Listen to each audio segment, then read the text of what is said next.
The gentleman from Massachusetts is recognized for 5 minutes. Thank you, Mr. Chairman. Mr. McCann, you seem to indicate during your testimony that you had some inside knowledge as to the Japanese coming around on some of these issues. Do you perhaps have some perspective that you want to share with us on currency manipulation? Mr. McCann, your mic is not on.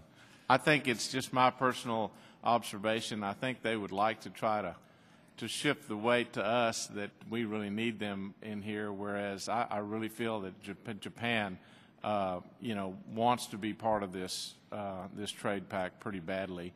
They were a latecomer into the negotiations, and I think they really want it worse than what they're letting on to us. And I think eventually we will get there with them. But I don't have any particular intelligence that I could base that on.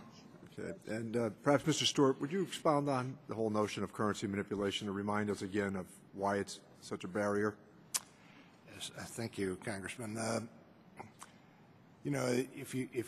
While it has primarily arisen from industrial users such as the auto sector, vis-a-vis Japan, we have had problems with misaligned currencies that are driven by government policies for several decades with countries in Asia, Japan being one of the major ones, Korea being another, and obviously China is the one that has received most of the attention.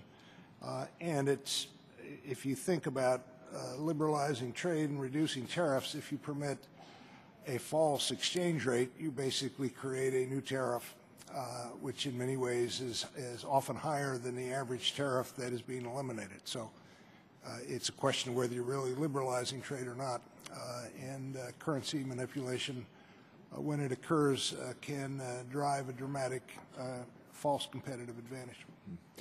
As you know, the President has set out a pretty assertive and a pretty aggressive trade agenda, and he's been able to, I think, highlight some pretty encouraging statistical data as well.